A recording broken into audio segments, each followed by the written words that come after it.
Breaking చూస్తున్నాం. వైసీపీకి మరో బిగ్ షాక్ తగలబోతోంది. రాజ్యసభ ఎంపీ వేమిరెడ్డి ప్రభాకర్ రెడ్డి పార్టీ వీడే ఆలోచనలో ఉన్నట్టు తెలుస్తుంది. ఇవాళ వైసీపీకి రాజ్యసభ సభ్యత్వానికి వేమిరెడ్డి రాజీనామా చేయనున్నట్టు తెలుస్తోంది. త్వరలోనే నెల్లూరులో భారీ బహిరంగ సభ ఏర్పాటు చేసి టీడీపీలో చేరే ఆలోచనలో ఉన్నట్టుగా తెలుస్తుంది. తన ఇంటి దగ్గర ఉన్నటువంటి వైసీపీ ఫ్లెక్సీలను కూడా తొలగించినట్లుగా సమాచారం. మొత్తం మీద వైసీపీకి వేమిరెడ్డి రూపంలో మరో భారీ షాక్ తగలబోతుంది. ఏకంగా ఆయన రాజ్యసభ సభ్యత్వానికి వైసీపీ పార్టీకి రాజీనామా చేసే ఆలోచనలో ఉన్నట్టుగా తెలుస్తోంది. ఇవాళే ఆయన నిర్ణయాన్ని ప్రకటించే అవకాశాలు కనిపిస్తున్నాయి. త్వరలోనే నెల్లూరులో భారీ బహిరంగ సభ ఏర్పాటు చేసి ఆ సభ వేదికగా టీడీపీలో చేరే అవకాశం ఉన్నట్టుగా తెలుస్తోంది. ఇప్పటికే తన ఇంటి దగ్గర ఉన్నటువంటి వైసీపీ ఫ్లెక్సీలను పూర్తిగా తొలగించినట్లుగా సమాచారం. ఎస్, మా ప్రతినిధి కృష్ణమోహన్ లైవ్లో జాయిన్ అవుతున్నారు. కృష్ణమోహన్, వేమిరెడ్డి ప్రభాకర్ రెడ్డి వైసీపీకి షాక్ ఇచ్చే ఆలోచనలో ఉన్నట్టు తెలుస్తుంది. ఆయన తెలుగుదేశం పార్టీలో చేరబోతున్నారా? ఎలాంటి నిర్ణయం తీసుకోబోతున్నారు? ఎస్ రామ్దాస్, వైసీపీ రాజ్యసభ సభ్యుడు వేమిరెడ్డి ప్రభాకర్ రెడ్డి వైసీపీని వీడబోతున్నట్టుగా ప్రకటన రాబోతుంది. మరి కాసేపట్లో ఆయన పార్టీకి రాజీనామా చేయబోతున్నారు. ఆయన కేవలం పార్టీ సభ్యత్వానికి అలాగే రాజ్యసభ సభ్యత్వానికి కూడా రాజీనామా చేయబోతున్నారు. ప్రస్తుతం ఆయన నెల్లూరు జిల్లా వైసీపీ జిల్లా అధ్యక్షుడిగా వ్యవహరిస్తున్నారు. మరోవైపు ఎంపీగా కూడా కొనసాగుతున్నారు. అయితే ఈ రోజు తన కీలక నిర్ణయాన్ని మరి కాసేపట్లో ఆయన ప్రకటించబోతున్నారు. సో ఇదే విషయం దాదాపుగా ఖరారైంది. చాలా గత కొంతకాలంగా ఎంపీ అభ్యర్థం తన వైసీపీ ఎంపీగా గతంలో ఇప్పుడు పోటీ చేయాలని ప్రారంభిస్తున్నప్పటికీ కూడా కానీ కొన్ని సభ్యత్వాలని కొన్ని అసెంబ్లీకి సంబంధించిన సెగ్మెంట్లలో అభ్యర్థులను మార్పుల విషయంలో ప్రధానంగా నెల్లూరు టౌన్ కి సంబంధించిన అభ్యర్థిని ప్రకటించడం ద్వారా కనీసం తనకు ఒక మాట కూడా చెప్పకుండా నిర్ణయాన్ని అధిష్టానం తీసుకుంది. చివరికి నేను చెప్పినా కూడా వినకుండా తనతో కన్సల్ట్ కాకుండానే వ్యవహారాన్ని తీసుకోవడం పట్ల ఆయన చాలా మనస్తాపానికి గురైన పరిస్థితి అయితే ఉంది.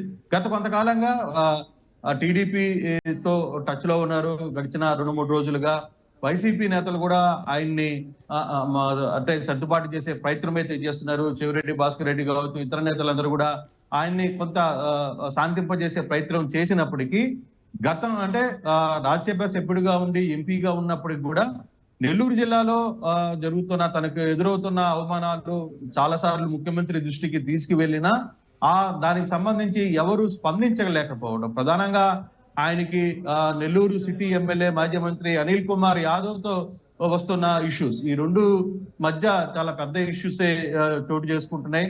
ఆ నేపథ్యంలోనే గతంలో ఈ వ్యవహారాన్ని ముఖ్యమంత్రి కార్యాలయానికి చెప్పారు. ముఖ్యమంత్రితో చెప్పినా కూడా వ్యవహారాన్ని సర్దుబాటు చేసే ప్రయత్నం చేయకపోగా చివరికి అభ్యర్థి విషయంలో కూడా తనకు తెలియకుండానే నిర్ణయాలు తీసుకుంటున్నాడు. ఇప్పుడు పార్టీలో నేను పార్టీకి వ్యతిరేకంగా ఏ రోజు పనిచేయలేదు, పార్టీ కోసం చాలా వరకు కష్టపడ్డాను, ఆర్థికపరమైన అంశాలన్నింటిని కూడా తానే భరించాను. అయినప్పటికీ కూడా తనకు వాల్యూ లేనప్పుడు, తనకు ఆ పార్టీలో గుర్తింపు లేనప్పుడు తను ఆ పార్టీలో ఉండడం కూడా మంచిది కాదు.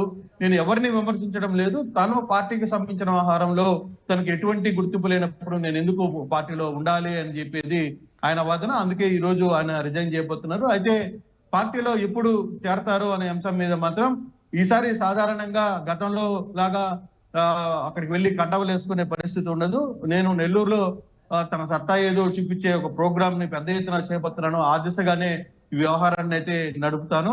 సో పార్టీలో అయితే తెలుగుదేశంలో అయితే చేరుతున్నాను, ఎప్పుడు చేరతాననేది ఆయన ఇంకా చెప్పే పరిస్థితి. అయితే ఇప్పటికే వైసీపీ ఆయనను లోక్సభ అభ్యర్థిగా దాదాపుగా ఖరారు చేసింది. అయితే ఆయన అభిప్రాయాలకు విలువ ఇవ్వకపోవడంతో ఆయన పార్టీ మారేందుకు ఆలోచిస్తున్నట్టుగా సమాచారం. ఇదేనా, ఇంకా ఇతరత్ర కారణాలు ఏమైనా ఉన్నాయా? అండ్ అలాగే ఆ పార్టీ మారేటప్పుడు అంటే దాదాపుగా భారీగా బల ప్రదర్శన చేసి ఆయన పార్టీ మారాలని ఆలోచిస్తున్నట్టు తెలుస్తుంది. సో ఎన్నికలు సమీపిస్తున్న నేపథ్యంలోనే ఈ ప్లానింగ్ ఆయన రెడీ అయ్యారా? ఇలా ఖచ్చితంగా ఎన్నికలు అంటే నిన్న మొన్నటి వరకు కూడా పార్టీలో చాలా కీలకంగా వ్యవహరించారు.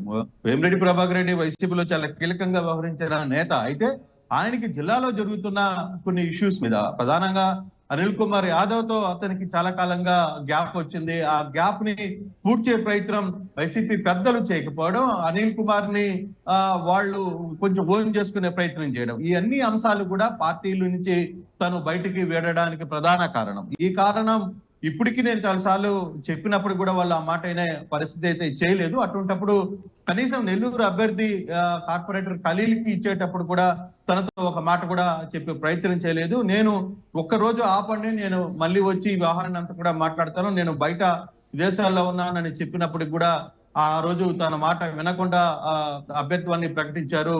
సో ఒకవైపు అనిల్ కుమార్ చేస్తున్న వ్యాఖ్యలు కూడా తను బాధించాయి. సో ఇటువంటి నేపథ్యంలో నేను పార్టీలో కొనసాగలేను అనేది చాలా బలంగా వేమిరెడ్డి చెప్తున్న పరిస్థితి. సో వేమిరెడ్డిని నచ్చజెప్పడానికి వరుసగా చాలా రోజులుగా వైసీపీ ప్రయత్నించినప్పటికీ కూడా వైసీపీని ఆయన దగ్గర చేరడం లేదు. తను మాటలైతే మాట్లాడే పరిస్థితి, వైసీపీలో తిరిగి చేరే పరిస్థితి ఉండకపోవచ్చు అనేది ఆయన క్లియర్ గా చెప్తున్నారు.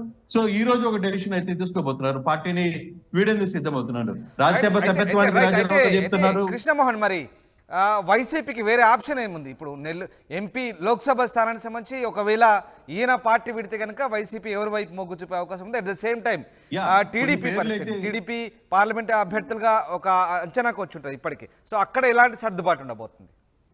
సో వేమిరెడ్డి ఖచ్చితంగా టీడీపీలో జాయిన్ అయితే తెలుగుదేశం నెల్లూరు ఎంపీ అభ్యర్థిగా వేమిరెడ్డి పోటీలో ఉంటారు. సో ఆయన నెల్లూరు నుంచి వేమిరెడ్డి ఎంపీగా తెలుగుదేశం పార్టీ తరఫున పోటీ చేస్తారు. వైసీపీ నుంచి కొన్ని అభ్యర్థులు పేర్లు ప్రస్తావనకు వచ్చినప్పటికీ కూడా వాటి ఎవరికి కూడా ఇంకా ఫైనలైజ్ కాలేదు. ఇప్పటికీ నెల్లూరు వైసీపీ ఎంపీ అభ్యర్థి విషయంలో వైసీపీ కూడా ఒక డెసిషన్ తీసుకోబోతుంది. వైసీపీ కూడా ఒక మాట చెప్తుంది, వేమిరెడ్డి తన నిర్ణయాన్ని ప్రకటించిన తర్వాతనే మనం ఆల్టర్నేట్ ఏది చూడాలి అనే ఒక ప్రయత్నంలో కూడా వైసీపీ ఉంది. చివరి నిమిషం వరకు వేమిరెడ్డిని పార్టీ నుంచి వీడిపోకుండా ఉండేందుకు అన్ని రకాల ప్రయత్నాలు అయితే వైసీపీ చేస్తోంది. అయినప్పటికీ అది వర్కౌట్ అయ్యేట్టు కనపడలేదు. ఈ రోజు మధ్యాహ్నం ఆయన పార్టీకి సభ్యత్వానికి, అలాగే జిల్లా అధ్యక్ష పదవికి, రాజ్యసభ సభ్యత్వానికి కూడా ఆయన రాజీనామా చేసే పరిస్థితి అయితే ఉంటుంది. ఈ రోజు మధ్యాహ్నం ఆ నిర్ణయానికి తీసుకోబోతున్నారు. అయితే తెలుగుదేశం పార్టీలో ఎప్పుడు అంటే తెలుగుదేశంలో పార్టీలో చేరిక లాంఛనమే అయినప్పటికీ కూడా కానీ చాలా ఒక బల ప్రదర్శన ద్వారా తన సత్తా ఏందో చూపించాలని ఒక ప్రయత్నం అయితే వేమిరెడ్డి చేస్తున్నట్టుగా ఆలోచిస్తున్నట్టుగా అర్థమవుతుంది. బహుశా ఈ మంత్ ఎండింగ్ లోపలే నెల్లూరులో ఒక భారీ సభ ఏర్పాటు చేసిన తర్వాతనే తను తెలుగుదేశంలో జాయిన్ అవుతున్నారు. తెలుగుదేశం ఎంపీగా వేమిరెడ్డి ప్రభాకర్ రెడ్డి పోటీ చేస్తారు. ఇప్పుడు వైసీపీకి మొన్నటి వరకు వైసీపీ అభ్యర్థి అతనుగానే ఉన్నారు. సో ఇప్పుడు ఆ అభ్యర్థిత్వానికి ఎవరు అనే దాని మీద వైసీపీ వెతుకులాట ప్రారంభించాల్సిన పరిస్థితి అయితే ఉంది. ఎవరో ఒకరు వస్తారు, ఖచ్చితంగా మాకు పార్టీకి నిలబడతారు అనే ఒక చర్చ అయితే నడుస్తుంది. కానీ కొన్ని కీలకమైన వ్యక్తులు, కొంత వ్యాపారవేత్తల పేర్లు బయటకు వస్తున్నప్పటికీ కూడా అవన్నీ కూడా ఇప్పటి వరకు కూడా కన్ఫర్మ్ కాలేదు. వేమిరెడ్డి రాజీనామా ప్రకటన తర్వాత మాత్రమే, అంటే వేమిరెడ్డితో పాటు రూప్ కుమార్ యాదవ్ కూడా పార్టీని వీడే పరిస్థితి అయితే కనబడుతుంది. రూప్ కుమార్ యాదవ్ ఇప్పటి వరకు అనిల్ కుమార్ కి సొంత బంధువు, బాబాయ్ వరుస అయ్యారు. ఆయన అనిల్ కుమార్ కి గెలుపులో కావచ్చు అన్నింటిలో కూడా రూప్ కుమార్ కూడా ఉన్నారు. కానీ ఇటీవల కాలంలో రూప్ కుమార్ కూడా అనిల్ నుంచి విభేదించి బయటకు వచ్చిన పరిస్థితుల్లో వేమిరెడ్డితో పాటు రూప్ కుమార్ యాదవ్ తర్వాత ఇతర కార్పొరేటర్లు, వైసీపీలో ఉన్న కార్పొరేటర్లు కూడా రాజీనామా చేయబోతున్నట్టుగా సమాచారం అయితే ఉంది. Right, thanks for the update Krishnamohan. ఇది రాజ్యసభ ఎంపీ వేమిరెడ్డి ప్రభాకర్ రెడ్డి వైసీపీని వీడే ఆలోచనలో ఉన్నట్టుగా తెలుస్తుంది. దీంతో వైసీపీకి మరొక బిగ్ షాక్ అయితే తగలబోతుంది. ఇవాళ ఆయన రాజ్యసభ సభ్యత్వానికి వైసీపీకి రాజీనామా చేయనున్నట్టు తెలుస్తుంది. త్వరలోనే నెల్లూరులో భారీ బహిరంగ సభ ఏర్పాటు చేసి టీడీపీలో చేరే ఆలోచనలు కూడా ఉన్నట్టుగా తెలుస్తుంది.